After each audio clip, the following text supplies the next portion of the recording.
I sat in the same living room where I'd received countless childhood lectures, watching my father clear his throat with that familiar look of parental disappointment. The burgundy leather couch creaked under his weight as he positioned himself like a judge, preparing to deliver a verdict. My mother adjusted the throw pillows nervously, her wedding ring catching the afternoon light streaming through the bay window. The family photos on the mantelpiece seemed to mock me, displaying happier times when I was the golden child with the promising future. "We're here to discuss your failing company," Dad announced to everyone assembled.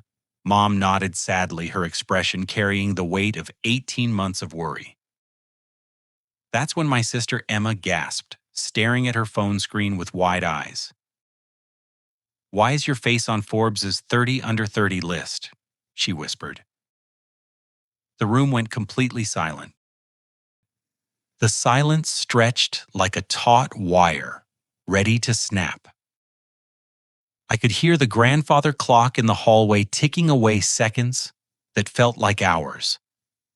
My father's weathered hands gripped the arm of his recliner knuckles, whitening as he processed what Emma had just said. My mother's mouth opened slightly, her carefully planned intervention speech forgotten somewhere between shock and confusion. 18 months ago, I had walked away from my secure position at Henderson Financial, where I'd been climbing the corporate ladder as a senior accountant.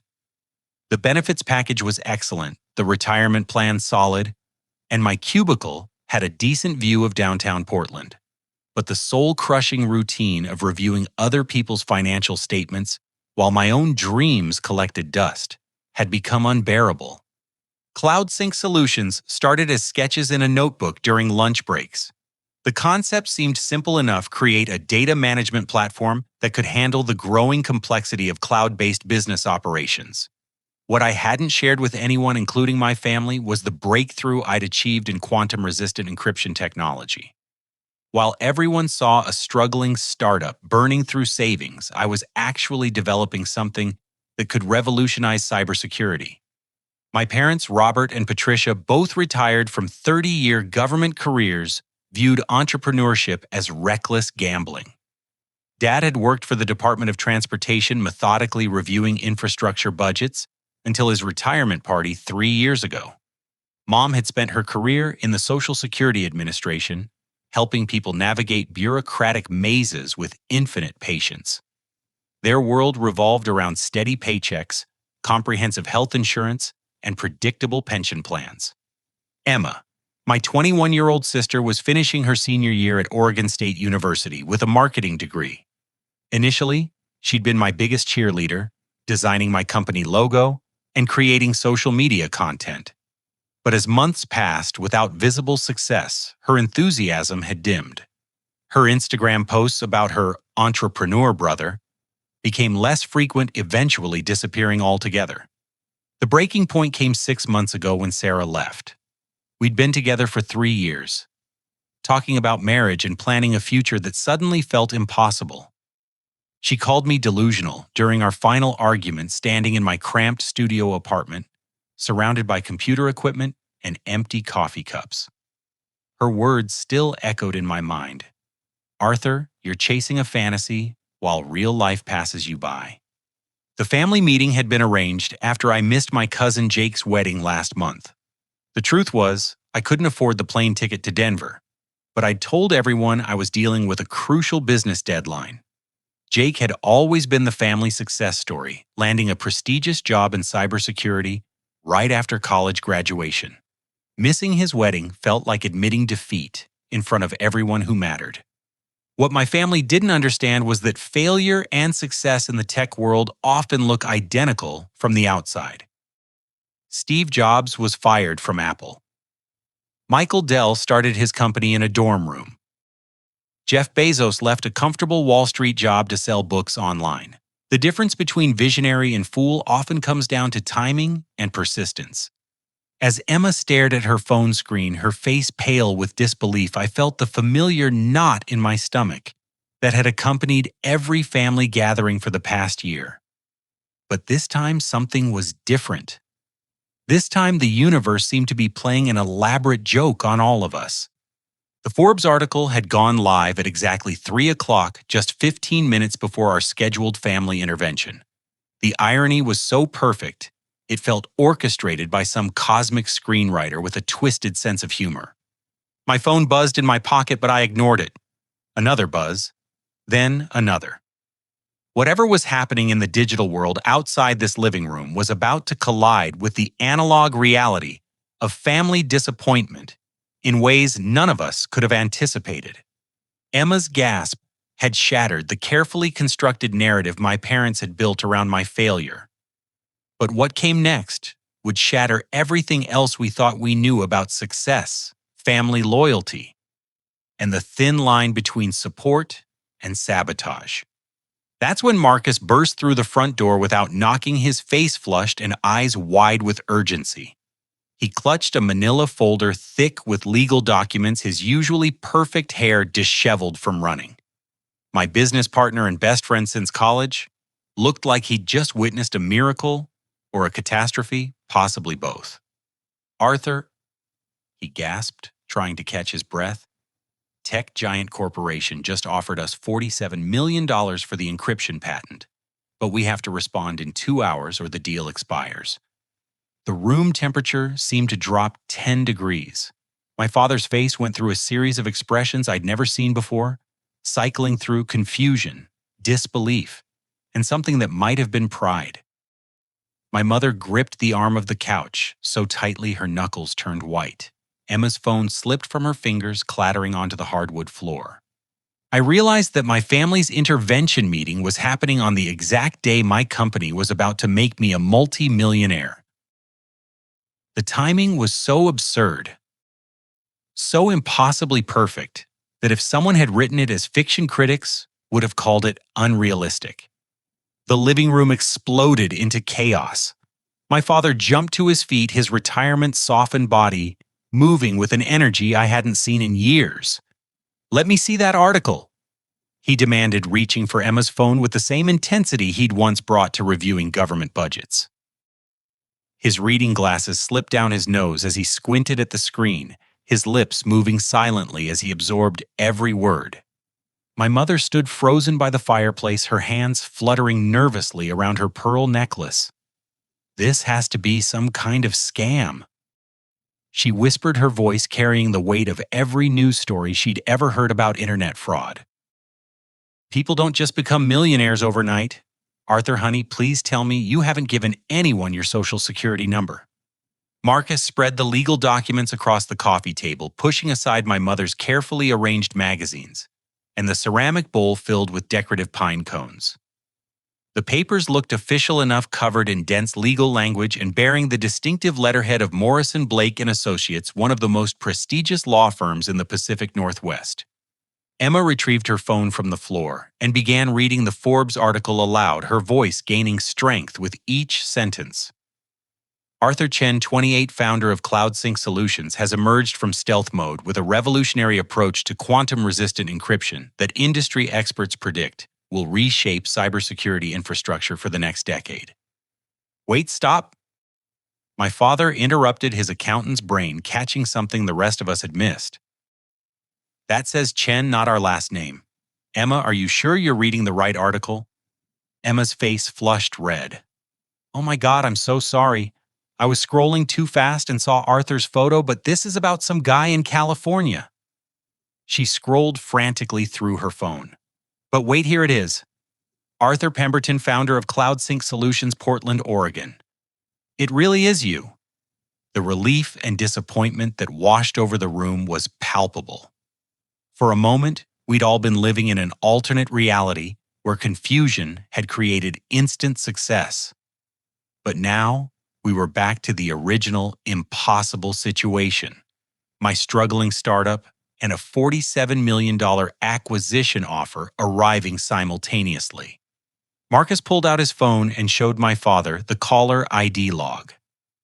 "I've received 12 calls in the past hour from venture capitalists, 2 from journalists, and 1 from the CEO of Data Vault Industries trying to schedule an emergency meeting." His voice cracked slightly. "Arthur, I think we need to take this seriously." That's when my Aunt Linda's Buick pulled into the driveway, followed immediately by my Uncle George's pickup truck. I watched through the bay window as my extended family climbed out of their vehicles, carrying covered dishes, and wearing the solemn expressions reserved for funerals and interventions. "Oh no," my mother gasped. "I forgot they were coming too."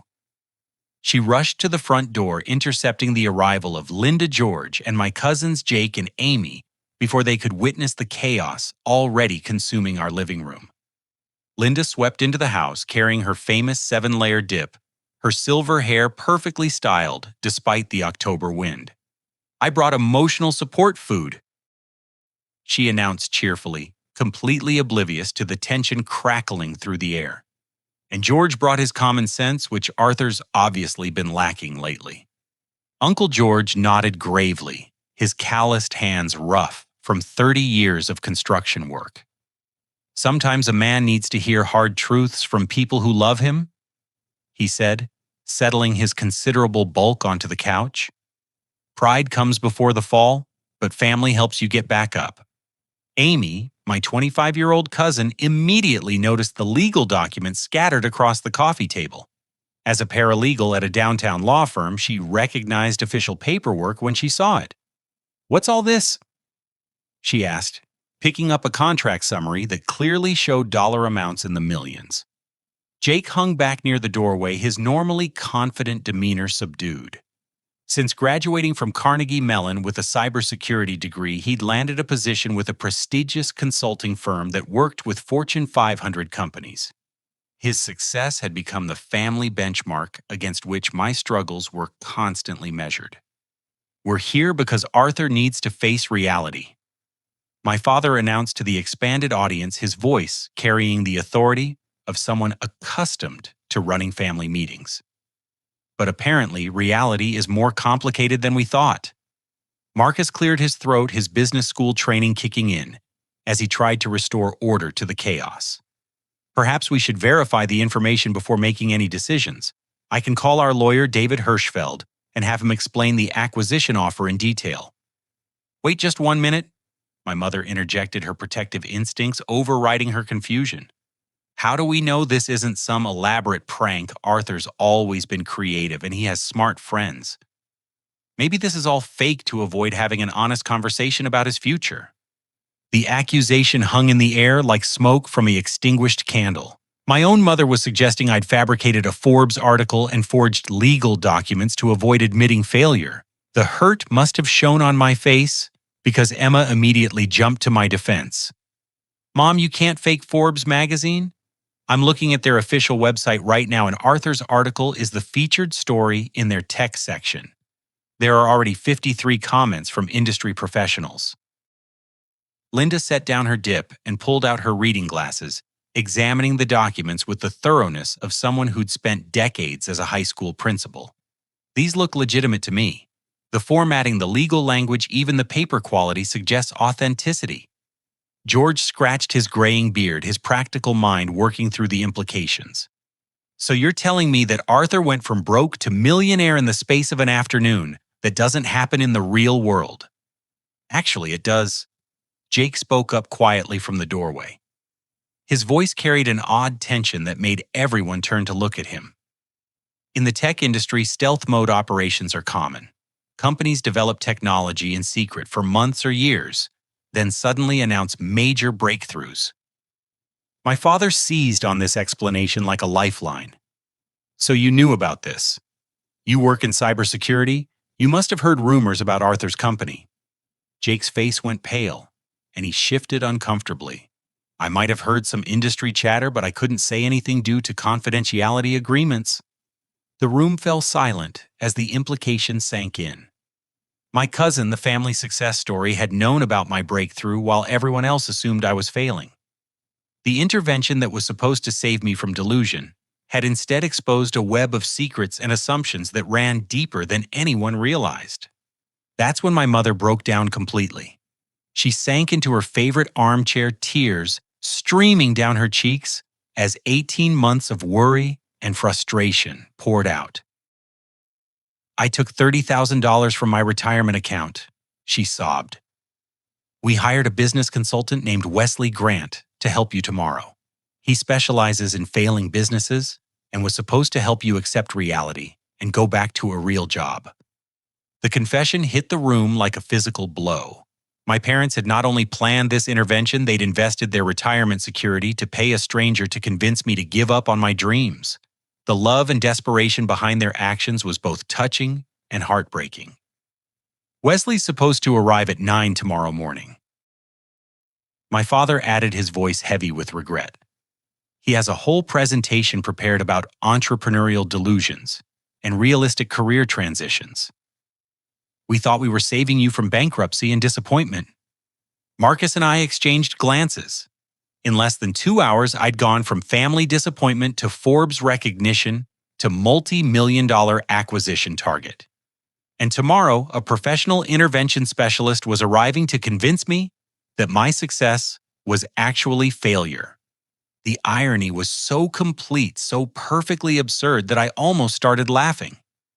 But then I looked at my mother's tear-streaked face and realized that behind all the chaos, confusion, and cosmic jokes was a family that loved me enough to risk their own financial security trying to protect me from what they perceived as inevitable heartbreak.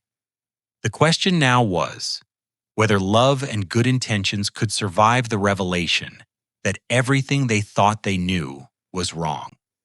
The front doorbell rang at exactly 4:30, its cheerful chime cutting through the heavy silence that had settled over our living room. Through the bay window, I could see a pristine silver Mercedes sedan parked behind Uncle George's pickup truck, its polished surface reflecting the autumn sun like a mirror. "That's probably Wesley," my mother said, wiping her eyes with a tissue. "He said he might stop by early to assess the situation." She stood up quickly, smoothing her blouse and checking her appearance in the hallway mirror. Even in crisis, my mother's ingrained politeness demanded proper hostess behavior. The man who entered our living room looked like he'd stepped out of a business magazine advertisement. Wesley Grant wore a charcoal gray suit that probably cost more than my monthly rent, paired with Italian leather shoes that clicked authoritatively across our hardwood floors. His silver hair was perfectly styled, and his smile revealed teeth white enough to perform surgery by. "Good afternoon, everyone."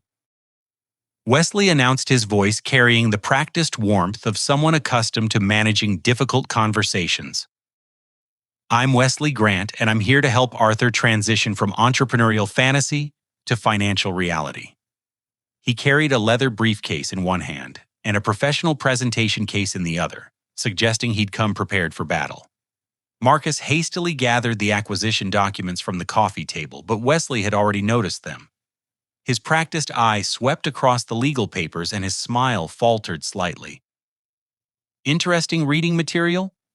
He commented, his tone suggesting he'd seen similar props before. "Mr. Grant," my father said, standing to shake hands. "We appreciate you coming, but the situation has become somewhat complicated since we spoke yesterday." Wesley set his briefcase on the floor and opened the presentation case, revealing a laptop, portable projector, and stack of professionally printed materials. "Complications are exactly what I specialize in resolving," he replied smoothly. "Entrepreneurs often create elaborate scenarios to avoid confronting failure. It's a common psychological defense mechanism." Emma held up her phone, displaying the Forbes article. "But this is real. I'm looking at the actual Forbes website, and there's a video interview with Arthur posted just an hour ago." Wesley glanced at the phone screen with the dismissive confidence of someone who'd seen every trick in the book. Deepfake technology has made it remarkably easy to create convincing false media. There are apps that can generate fake news articles, fabricated social media profiles, and even realistic video content using artificial intelligence. He pulled out a tablet and quickly navigated to what appeared to be a financial website. "According to my research, CloudSync Solutions has zero revenue, no documented clients, and operates out of Arthur's studio apartment. The business registration shows a company value of negative $50,000 after accounting for debts and expenses." The confidence in his voice was so absolute that even I began to doubt what I was experiencing. How did Wesley have access to financial information about my company? And why did his research contradict everything Marcus and I knew to be true? Marcus pulled out his phone and dialed our lawyer's number. David Hirschfeld, please. This is Marcus Chen calling about the tech giant acquisition. He waited, then spoke into the phone. David, I'm here with Arthur and his family, and we need verification of the contract terms you sent over. Wesley began setting up his projector with practiced efficiency. I've seen this performance before, he said not unkindly. The fake phone calls the manufactured documents the elaborate stories about sudden success. It's actually quite creative, but ultimately self-destructive. The projector hummed to life, casting Wesley's presentation title onto the white wall above our fireplace, From Fantasy to Financial Security, a realistic approach to career transition. Below the title was a subtitle that made my blood run cold. Case Study, Arthur Pemberton, Delusional Startup Founder. How do you know my full name? I asked, standing up from the couch. My parents told you about my situation, but they wouldn't have given you personal details like that. Wesley smiled that practiced smile again. Thorough research is essential for effective intervention. I've reviewed your social media profiles, business filings, credit reports, and employment history. Preparation is the key to successful outcomes. Uncle George shifted forward in his chair, his construction worker instincts sensing something off. Hold on there, partner. How exactly did you get access to credit reports and employment records? That information isn't public. Professional consultants have access to resources that help us provide comprehensive assistance, Wesley replied smoothly, but a bead of sweat had appeared on his forehead despite the cool temperature in the room. Amy looked up from the legal documents she'd been studying. As a paralegal, she knew what legitimate contracts looked like, and her expression was troubled. These acquisition papers have authentic law firm letterhead, proper notarization, and filing numbers that I can verify online. Either Arthur has access to professional forgery services, or these documents are genuine. Wesley's presentation continued regardless of our growing skepticism. His first slide showed statistics about startup failure rates with dramatic graphics, illustrating how 97% of new businesses collapse within 5 years. The second slide featured testimonials from other entrepreneurs he'd helped accept reality and return to traditional employment. The third slide made everyone in the room gasp simultaneously. It showed a photograph of me leaving my studio apartment along with financial charts depicting my company's estimated business value, negative $50,000. The image was clearly taken without my knowledge, showing me carrying coffee and looking exhausted during one of my lowest moments 3 months ago. Inchake, where did you get that photograph? Emma demanded her marketing training, recognizing illegal surveillance when she saw it. Did you hire someone to spy on my brother? Before Wesley could answer, Marcus's phone rang. He glanced at the caller ID and his face went white. It's Forbes magazine, he said quietly. They want to schedule an interview with Arthur about the acquisition announcement. Wesley's confident demeanor cracked slightly. Persistence is admirable, but at some point reality must be acknowledged. The longer this fantasy continues, the more painful the eventual collapse will become. That's when my phone buzzed with a text message from a number I didn't recognize. Arthur, this is Jennifer Walsh from Tech Giant's acquisition team. We need to discuss timeline adjustments due to competing offers. Please call immediately. The competing offers. In all the chaos, I'd forgotten that Marcus mentioned other companies were interested. I showed the text to my family, and Wesley's face went from confident to confused, to something approaching panic. There seem to be a lot of people involved in this fantasy, Jake observed from his position by the door. His voice carried an odd undertone that made me look at him more carefully. Something about his posture suggested he was listening to more than just our conversation. Wesley opened his briefcase and pulled out a stack of pamphlets featuring local accounting firms that might be willing to hire someone with my background. These companies have expressed interest in interviewing candidates who are ready to abandon unrealistic expectations and embrace stable employment. The absurdity of the situation hit me like a physical force.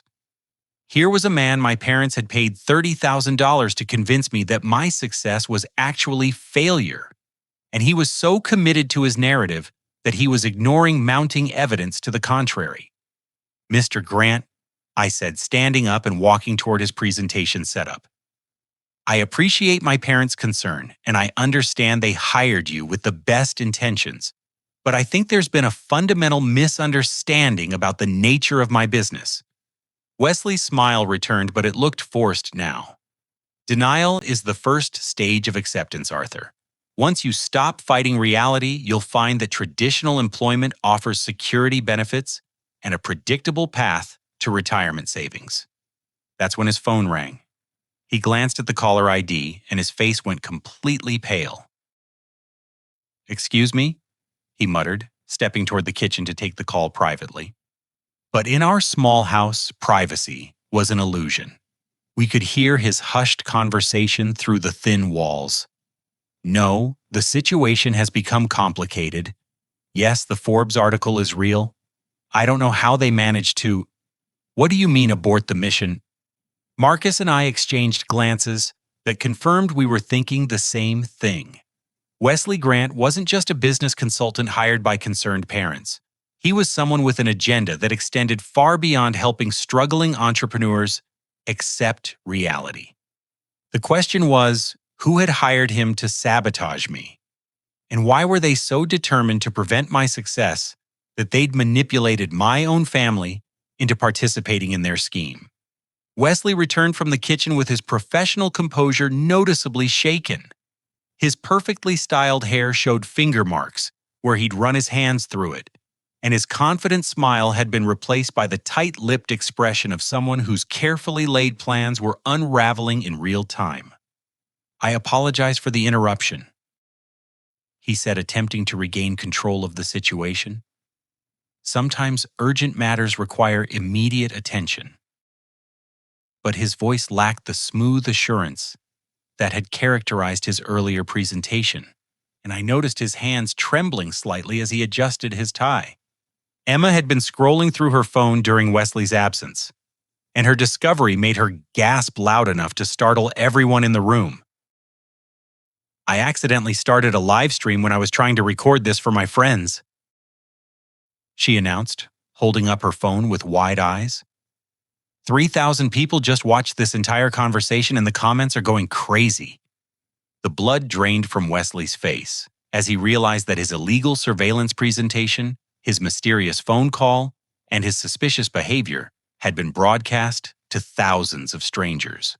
What had been intended as a private family intervention had accidentally become a public spectacle. "Turn it off," Wesley demanded, his professional demeanor completely abandoned. "This is a private consultation protected by client confidentiality agreements." "Actually," Amy interjected, looking up from the legal documents she'd been studying, "there's no confidentiality agreement here. Mr. Grant never provided any paperwork establishing a professional relationship, and his methods appear to violate several privacy laws." My phone exploded with notifications as Emma's accidental live stream gained momentum. Text messages, missed calls, and social media alerts flooded my screen faster than I could process them. Venture capitalists, journalists, and complete strangers were commenting on the surreal drama unfolding in our living room. Marcus answered his constantly ringing phone and immediately put it on speaker. "David, you're on with Arthur and his family. Can you confirm the legitimacy of the tech giant acquisition offer?" Our lawyer's voice filled the room with welcome clarity. "Arthur, I've been trying to reach you for the past hour. Not only is the tech giant offer legitimate, but I've received inquiries from 6 other companies wanting to submit competing bids. The Forbes article has created a bidding war that's driving your company's valuation through the roof." Wesley stood frozen by his presentation equipment, watching his carefully constructed narrative collapse. "This is impossible," he muttered, more to himself than to us. The research was thorough, the financial analysis was accurate, the timeline was perfect. Uncle George's construction worker instincts had been right about Wesley all along. "Son," he said, standing up to his full 6'3" height, "I think you better explain exactly who you are and what you're really doing here." Before Wesley could respond, the front door opened again, and my heart stopped. Sarah walked into the living room, her long auburn hair catching the afternoon light, wearing the blue sweater I'd bought her last Christmas. She looked exactly as beautiful as she had 6 months ago when she'd walked out of my life calling my dreams delusional fantasies. "I saw Emma's live stream," she said quietly, her green eyes finding mine across the crowded room. "Arthur, we need to talk." The timing was so perfect, so cinematically dramatic, that I wondered if reality had started copying bad romantic comedies. My ex-girlfriend had arrived just as my business success was being validated. My family's intervention was being exposed as manipulation, and my entire life was being broadcast to thousands of strangers. Wesley saw Sarah's arrival as an opportunity to regain control. "Are you another friend here to support Arthur's delusions?" he asked, his desperation making him rude. Because the psychological profile suggests that enablers often reinforce entrepreneurial fantasies rather than encouraging realistic assessment. Sarah's expression shifted from nervousness to anger in about 2 seconds. "I'm sorry, who are you? And why are you talking about psychological profiles?" "Ibrozi Iwaos, Sarah Martinez, 26 years old, marketing coordinator at Brennan Communications, relationship with Arthur, terminated 6 months ago due to financial instability and unrealistic career goals." Wesley recited from memory, consulting a file folder I hadn't noticed before. The room went deadly silent. Sarah's face went white, then red, then white again. "How do you know my employment information? And how do you know the details of my personal relationship?" Emma's livestream comment section exploded with viewers expressing outrage about the obvious privacy violations. Screenshot notifications were popping up on her phone as people documented Wesley's illegal surveillance activities in real time. Marcus was staring at Wesley with the expression of someone who'd just solved a complicated puzzle. "You didn't just research Arthur's business," he said slowly. "You've been conducting comprehensive surveillance on everyone in his life.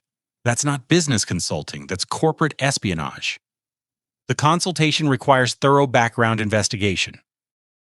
Wesley insisted, but his voice cracked on the last word. "Understanding the subject's social network is essential for effective intervention strategies." Jake stepped forward from his position by the door, and for the first time since arriving, he looked directly at me. "Arthur, there's something I need to tell you. Something I should have said months ago, but I was sworn to secrecy." The confession in his voice made everyone turn to stare at him. My cousin, the family success story, looked like he was carrying the weight of guilty knowledge that had been eating at him for months. "I work for a cybersecurity consulting firm that contracts with major corporations." He began, his voice getting stronger as he committed to the truth. 6 months ago, my company was hired to conduct market research on emerging encryption technologies. Your name came up repeatedly in our industry analysis. Sarah gasped, her hand flying to her mouth. "Jake, you can't tell them about that.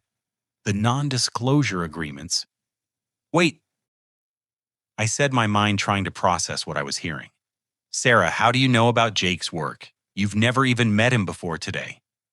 The expression on Sarah's face told me everything I needed to know before she said a word. The guilt, the pain, the complicated mix of love and regret that had characterized our final months together suddenly made perfect sense. "My father," she whispered, tears starting to flow down her cheeks. "My father works for Tech Giant Corporation. He's David Chen, the acquisition director.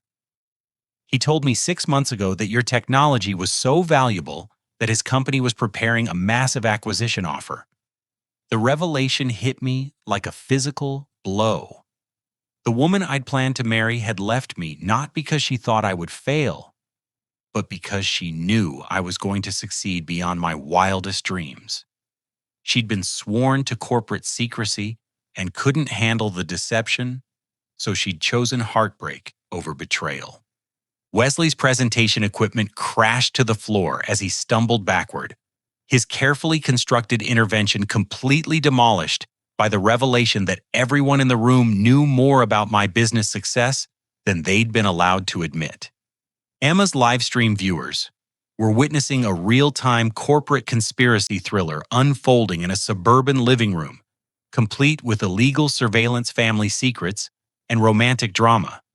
The comment count had exceeded 10,000, and local news outlets were already reaching out for interviews. "Sarah," I said, my voice barely above a whisper, "you knew I was going to be successful and you left anyway." "I couldn't live with lying to you every day," she sobbed. "My father made me promise not to tell anyone about tech giants' interest, but I couldn't pretend your company was failing when I knew it was worth millions.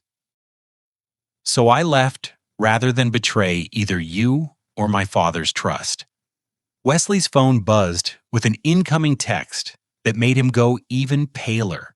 He glanced at the screen, then at the legal documents scattered across our coffee table, then at Emma's phone, still broadcasting our family drama to the internet. "I have to go," he announced abruptly, grabbing his briefcase and leaving his expensive presentation equipment behind. "This consultation is terminated immediately." But Uncle George blocked his path to the door. "I don't think so, partner. You've got some explaining to do about how you obtained private information about my family members." That's when Jake pulled a small device from his jacket pocket.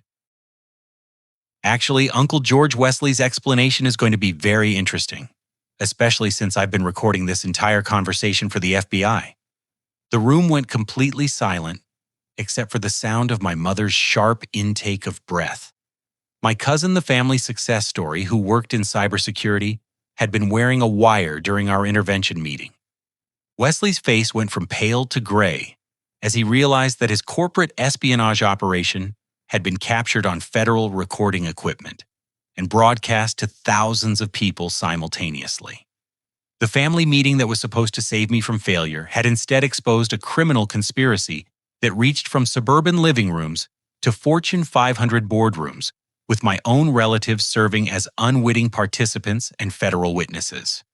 Jake's FBI recording device sat on the coffee table like a small black confession booth, its red recording light blinking steadily as Wesley stared at it with the expression of a man watching his entire career evaporate. The device looked innocuous enough, about the size of a deck of cards, but it had apparently been documenting federal crimes for the past hour. Special Agent Jake Pemberton, FBI Financial Crimes Division. My cousin said, showing us a badge that transformed him from family disappointment comparison into federal law enforcement. "I've been working undercover for the past 8 months, investigating corporate espionage networks that target emerging technology companies." My mother sank back into her armchair, her face cycling through confusion, pride, and terror as she processed the information. "Jake, honey, when you said you worked in cybersecurity, we thought you meant regular computer security, not FBI investigations."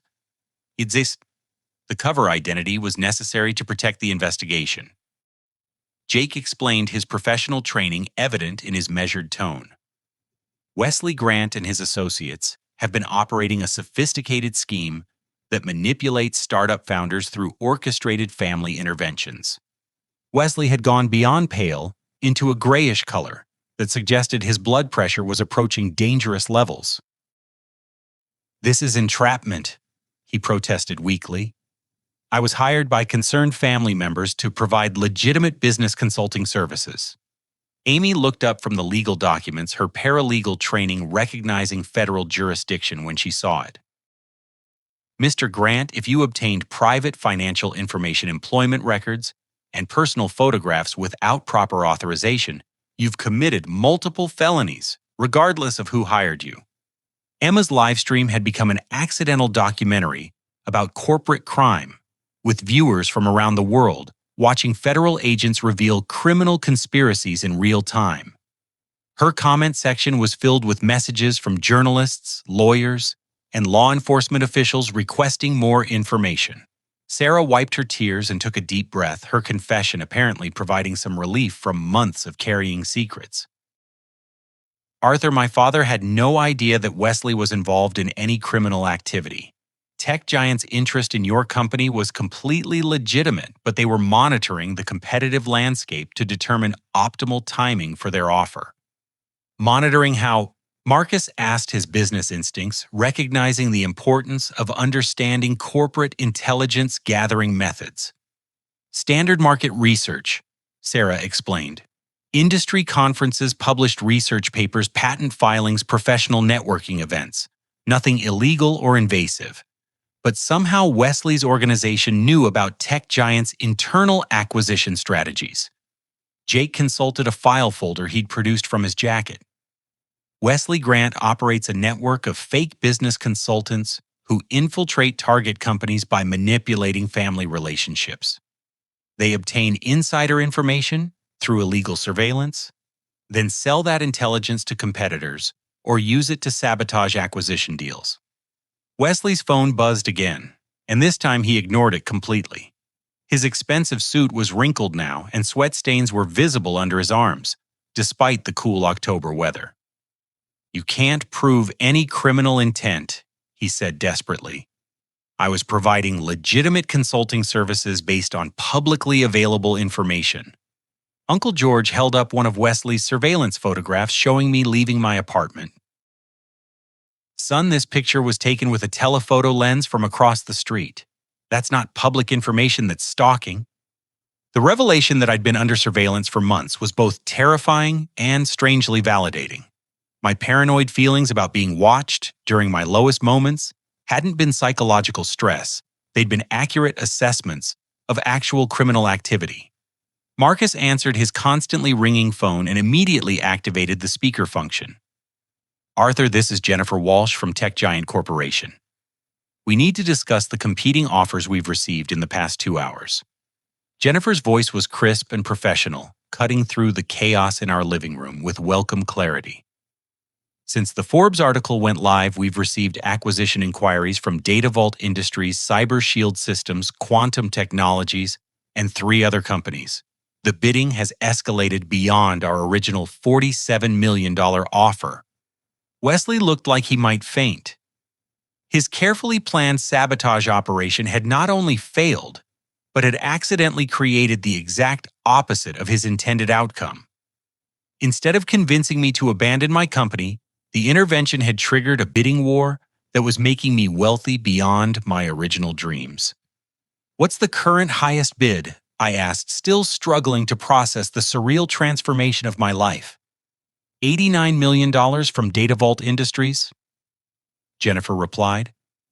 "But we're prepared to offer $95 million for exclusive negotiation rights provided you can commit to a decision timeline."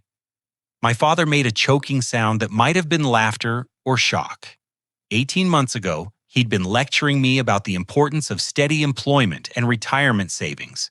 Now he was listening to corporations bid nearly $100 million for his son's company. Emma's live stream viewers were witnessing a rags-to-riches story unfold in real time, complete with federal investigations and corporate bidding wars. The viewer count had exceeded 50,000, and major news outlets were requesting permission to use her footage for evening news broadcasts. Jake pulled out his FBI badge again and addressed Wesley directly. "Wesley Grant, you're under arrest for wire fraud, invasion of privacy, and conspiracy to commit corporate espionage. You have the right to remain silent." "Wait." Wesley pleaded, his professional composure completely shattered. "I can provide information about the organization. There are 12 other consultants operating similar schemes across the country. I have client lists, financial records, communication logs. Mokalzat. That information will be very helpful during your cooperation discussions with federal prosecutors." Jake replied, producing handcuffs from his jacket. "But right now, you're going to jail." As Wesley was being arrested in our living room, my phone rang with a call from CNN requesting an interview about the FBI sting operation that accidentally created a tech billionaire. The story was spreading beyond Emma's live stream into national media coverage. Sarah stepped closer to me, her green eyes still shimmering with tears. Arthur, I know I have no right to ask for forgiveness. I should have found a way to tell you the truth, or at least not broken up with you in such a cruel way. Before I could respond, my mother's voice cut through the chaos with the practical concern that had defined her entire career. Arthur, honey, if all these people want to buy your company, maybe you should call a lawyer before you say anything else on television. The suggestion was so perfectly reasonable, so completely normal, in the midst of complete insanity, that everyone in the room started laughing. My mother's bureaucratic instincts had survived FBI arrests, corporate bidding wars, and accidental livestream fame. Marcus consulted his phone and looked up with amazement. David says we need to set up a formal auction process. With this many interested buyers, we could be looking at a final price exceeding $100 million. Wesley was led away in handcuffs, his expensive briefcase and surveillance equipment remaining behind as evidence of the criminal conspiracy that had targeted my family. Emma ended her live stream after documenting his arrest, but not before the footage had been viewed by over 100,000 people worldwide. As the chaos gradually settled into something resembling normal conversation, I found myself standing in the same living room where I'd received countless childhood lectures about responsibility and practical career choices. But instead of disappointed parents and concerned relatives, I was surrounded by FBI agents, corporate representatives on speakerphone, and family members who were beginning to understand that love and support sometimes required trusting people to pursue dreams that seemed impossible. The intervention that was supposed to save me from failure had instead exposed the criminal forces trying to prevent my success, validated my business beyond my wildest expectations, and reunited me with the woman I'd never stopped loving. But the story wasn't over yet. Wesley's arrest was just the beginning of the investigation that would reveal the full scope of corporate espionage targeting American entrepreneurs, and my family's accidental role in exposing the conspiracy would change all our lives in ways we were only beginning to understand. Within 20 minutes of Wesley's arrest, our quiet suburban street had been transformed into something resembling a movie set. 3 black SUVs with government plates were parked along the curb, their emergency lights casting red and blue reflections across the autumn leaves scattered on our lawn. FBI agents in Navy windbreakers were photographing Wesley's abandoned surveillance equipment, while neighbors peered through their windows with undisguised curiosity. Agent Rebecca Torres, Jake's supervisor, arrived to coordinate the expanding investigation. She was a compact woman in her 40s, with steel gray hair, and the no-nonsense demeanor of someone accustomed to managing complex federal cases. Her presence transformed our living room from family gathering place into federal crime scene command center. "Mr. Pemberton," she said, addressing me with professional courtesy, "your situation has provided us with unprecedented insight into a criminal organization that's been operating for at least 3 years. Wesley Grant and his associates have manipulated over 40 families nationwide targeting entrepreneurs with promising technologies."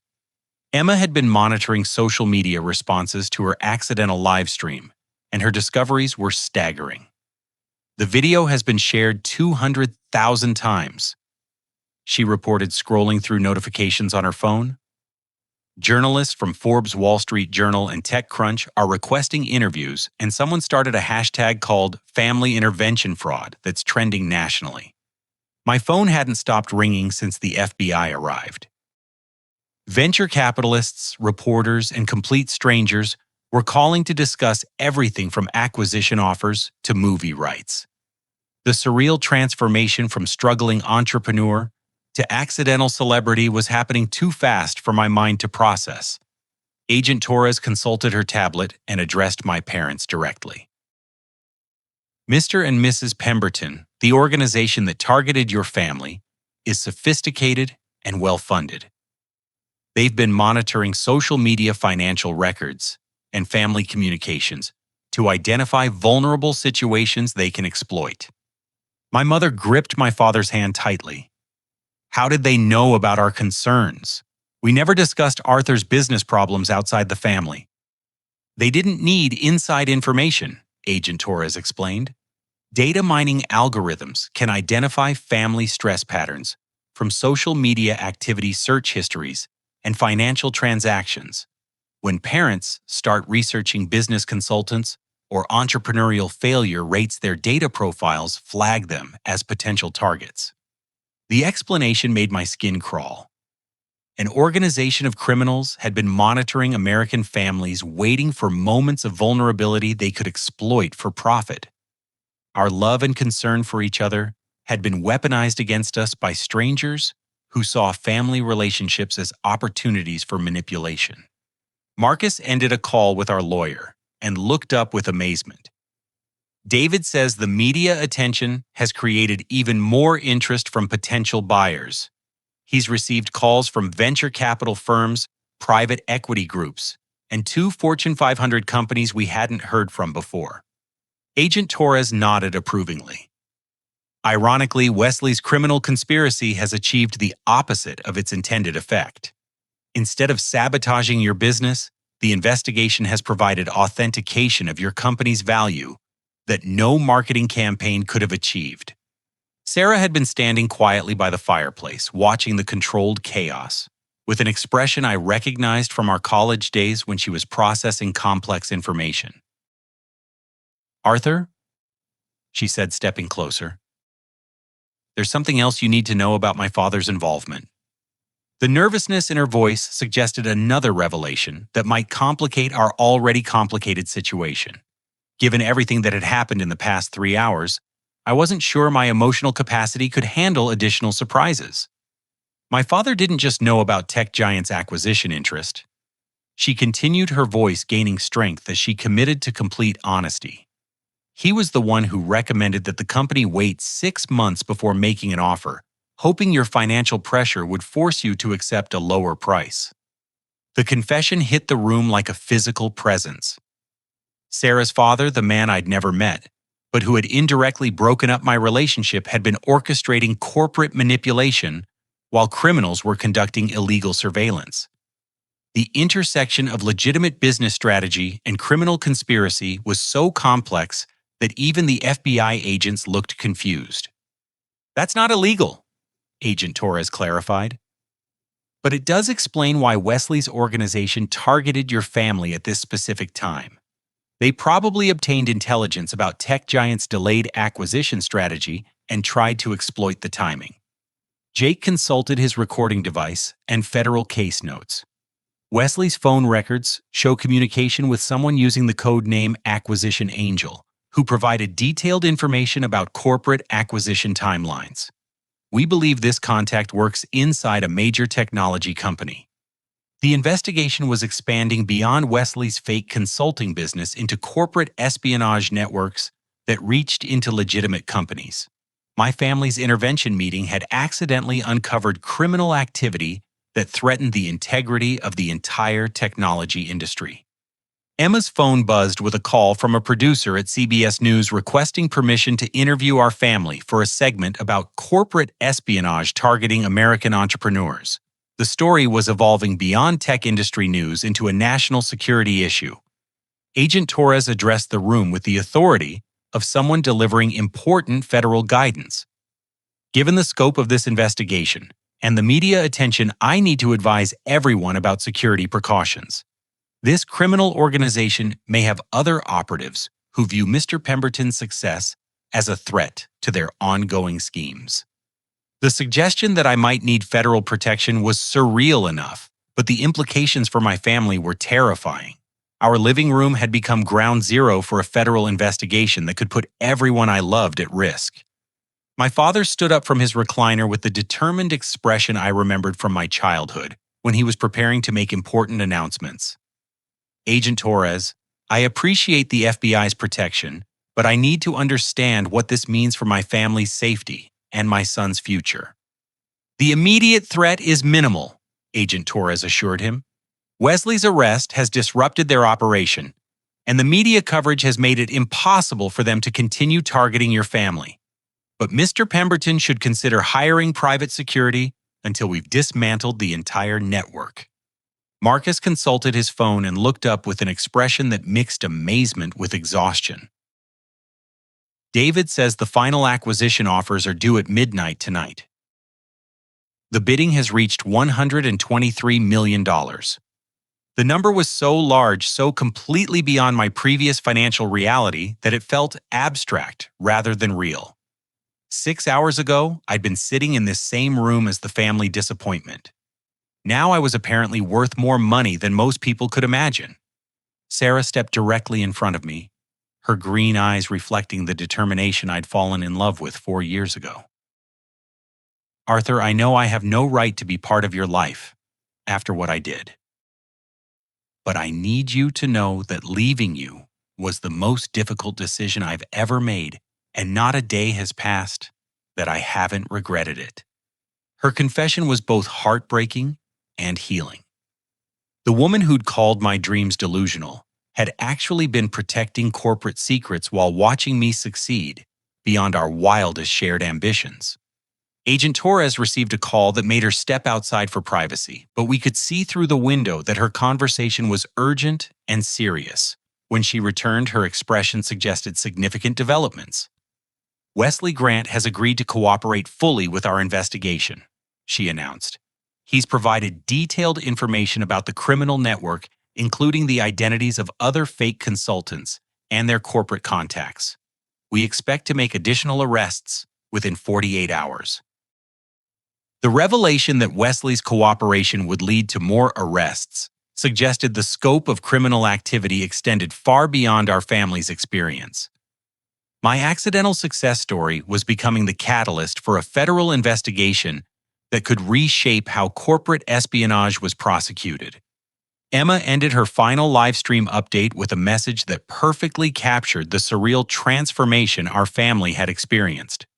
Sometimes the people who love you most are the ones who understand you least, she said to her audience. But real love means learning to trust each other's dreams, even when those dreams seem impossible. The sun was setting outside our living room windows, casting golden light across the scene of federal agents, corporate documents, and family members who were beginning to understand that love and success weren't mutually exclusive after all. But the most important confrontation was still ahead. As Agent Torres and her team prepared to leave, as the media attention continued building, and as the acquisition deadline approached, I had to decide not just about business offers worth more than $100 million, but about whether forgiveness and trust could rebuild what corporate conspiracy had torn apart. 6 months later, I stood behind a podium at the Portland Convention Center, looking out at an audience of 300 entrepreneurs, family members, and federal law enforcement officials who had gathered for the inaugural conference of Founder Shield Ventures, my new company dedicated to protecting emerging technology entrepreneurs from corporate manipulation. The acquisition had closed at $137 million after a final bidding war that lasted until 3 minutes before the midnight deadline. Tech Giant Corporation had ultimately won with an offer that included not just cash, but partnership opportunities for future ventures and a commitment to hire my entire development team at substantial salary increases. Emma sat in the front row wearing the navy blue blazer that marked her as marketing director of Founder Shield Ventures. Her accidental live stream had launched her career in ways no college marketing program could have anticipated. The video footage of Wesley's arrest had been viewed over 2 million times and had become a training tool for FBI financial crimes investigators across the country. The criminal network we exposed that day has led to 43 arrests in 12 states. I told the audience, consulting my notes briefly before continuing. But more importantly, it's helped us understand how love and manipulation can look remarkably similar when we're not paying attention. My parents sat together in the third row, their expressions reflecting pride mixed with residual amazement at how dramatically their lives had changed. They'd used their experience to become volunteer coordinators for the National Association of Entrepreneurial Families, helping other parents navigate the complex emotional landscape of supporting children who choose unconventional career paths. The $30,000 they'd spent on Wesley Grant had been returned as part of his restitution agreement, but they donated the money to fund college scholarships for students from families affected by corporate espionage schemes. Jake had received a commendation from FBI director for his undercover work, and his investigation had been expanded into a joint task force with the Department of Justice focusing on corporate espionage targeting American innovation. His success had finally given our family a different kind of achievement to celebrate, one that protected rather than just accumulated wealth. Family love is supposed to provide safety and encouragement. I continued watching faces in the audience nod with recognition. But when that love is based on fear rather than trust, it becomes a weapon that others can use against us. In the fourth row, Sarah sat next to Marcus, both of them wearing engagement rings that caught the convention center lighting. They discovered their shared experience of keeping corporate secrets had created a bond that evolved into romance over the months following our dramatic reunion. Their wedding was planned for the following spring, and I was honored to serve as Marcus's best man. Sarah's father, David Chen, had resigned from Tech Giant Corporation after the FBI investigation revealed how corporate intelligence gathering could be exploited by criminal organizations. He joined founder Shield Ventures as our director of corporate ethics, helping other companies develop acquisition strategies that didn't create vulnerabilities entrepreneurs could exploit. Well, the technology I developed in my studio apartment was valuable, I said, advancing to my next slide. But the real breakthrough came when my family learned to trust my vision, even when they couldn't understand it. Wesley Grant had been sentenced to 7 years in federal prison after pleading guilty to conspiracy charges. His cooperation had helped dismantle a criminal network that had stolen over $12 million from 47 families across 15 states. The other fake consultants in his organization had received sentences ranging from 2 to 10 years, and several corporations had paid substantial fines for failing to secure their acquisition intelligence properly. But the most satisfying outcome had been the transformation of our family relationships. The crisis that nearly destroyed our trust had instead taught us how to support each other without trying to control each other. Founder Shield Ventures has now protected 17 emerging technology companies from various forms of corporate manipulation. I announced displaying our success statistics, but our most important achievement is the family education program that's helped over 300 families learn to distinguish between support and sabotage. Amy had left her paralegal position to become our legal director, specializing in corporate espionage law. Her experience reviewing Wesley's fraudulent documents had prepared her for law school, which she was attending part-time while building our legal compliance programs. Uncle George had become our security consultant, his construction worker instincts for identifying dangerous situations translating perfectly into corporate security assessment. His practical approach to problem-solving had helped us develop protection protocols that even small startups could afford to implement. The Forbes article that exposed everything was titled "The Entrepreneur Who Succeeded Despite His Family." I said, pausing for the gentle laughter that rippled through the audience. But the real story is about a family that learned to succeed because of each other. Linda had started a support group for parents of entrepreneurs, meeting weekly in our old family living room to help other mothers and fathers navigate the anxiety of watching their children pursue uncertain dreams. Her famous 7-layer dip had become legendary among startup families throughout Portland. Corporate espionage is a real threat to American innovation. I continued, my voice growing more serious. But the greater threat is the fear that prevents families from trusting each other enough to take risks worth taking. The presentation concluded with a video montage of the 12 entrepreneurs we'd helped avoid manipulation schemes similar to Wesley's operation. Each story was different, but they all shared the common theme of families learning to provide support without imposing limitations. As the applause died down, I stepped away from the podium for the question and answer session that would conclude the conference. But the most important questions had already been answered over the past 6 months as our family rebuilt our relationships on foundations of trust rather than fear. The first question came from a young woman in the middle section whose startup had been targeted by fake investors trying to steal her artificial intelligence research. How do you distinguish between legitimate concern and manipulative control? Legitimate concern asks how it can help, I replied. Manipulative control tells you what you should do. The difference is whether the advice empowers your decisions or replaces them. An older gentleman in the back row raised his hand. My son is pursuing a technology venture that I don't understand. How can I support him without enabling potentially dangerous financial decisions? The question reminded me of my father's struggle to balance protection with encouragement. Ask questions about his business plan, but ask them to understand rather than to prove failure. Offer specific assistance rather than general warnings. And remember that your role is to provide safety net, not roadblock. Sarah joined me on stage for the final question, which came from an FBI agent who traveled from Washington, D.C. to attend the conference. What advice would you give to other families who discover they've been targeted by corporate espionage schemes? Sarah answered first, her voice carrying the strength that had attracted me to her originally. Document everything, contact federal authorities immediately, and remember that being victimized doesn't mean being foolish.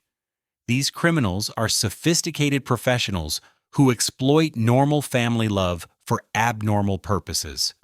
I added the perspective that had sustained me through the most difficult months. Corporate criminals succeed by isolating entrepreneurs from their support systems. The antidote is radical transparency with the people who love you even when that transparency feels risky. As the conference concluded and attendees began networking over coffee and Emma's carefully planned reception, I found myself standing in the same kind of gathering that had once made me feel like a failure. But instead of defending my choices or justifying my dreams, I was celebrating the transformation of pain into purpose. The family meeting that was supposed to save me from failure had instead taught all of us that success without relationship is empty achievement, while relationship without trust is suffocating obligation.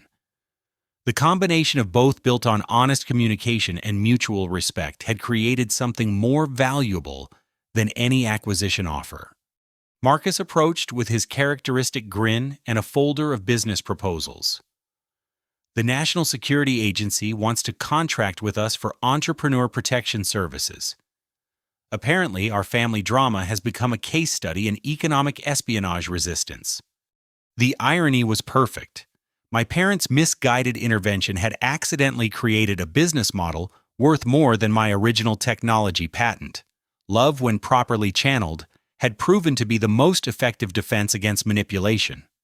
As Sarah and I walked through the reception greeting entrepreneurs and family members who'd traveled from across the country to attend our conference, I reflected on the life lesson that had emerged from our chaotic autumn afternoon. True success requires two kinds of courage: the courage to pursue dreams that others consider impossible, and the courage to maintain relationships with people who may not understand those dreams. Corporate criminals exploit the tension between these courages, turning love into fear and support into control. But families that learn to trust each other's visions, even when those visions seem risky or unclear, create foundations strong enough to resist any external manipulation. The bonds that survive honest disagreement become unbreakable connections that enhance rather than limit individual potential.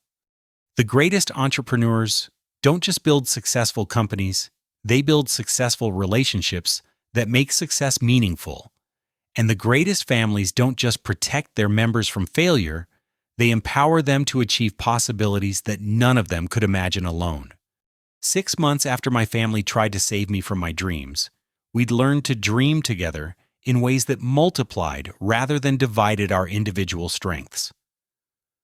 The corporate criminals who targeted our love had inadvertently taught us how to love more effectively than we'd ever thought possible. Standing in that convention center surrounded by entrepreneurs and families who were building their own bridges between support and independence, I understood that the real acquisition had been the trust we'd gained in each other, and that investment would pay dividends for the rest of our lives. Have you ever experienced a situation where your family's good intentions conflicted with your professional dreams? How did you navigate the balance between respecting their concerns and pursuing your own vision? Share your story in the comments below, and let's build a community where family love and entrepreneurial ambition strengthen rather than conflict with each other. If this story inspired you to think differently about supporting the dreamers in your life, please hit the like button and subscribe for more stories about turning family challenges into business breakthroughs. And don't forget to share this video with anyone who's struggling to balance family expectations with personal ambitions. Thank you for joining me on this journey from intervention to investigation to inspiration. May your families become your greatest competitive advantage, and may your dreams become bridges that bring you closer together rather than walls that keep you apart. Remember, the best success stories aren't about choosing between family and dreams. They're about discovering how family and dreams can create something more powerful than either could achieve alone.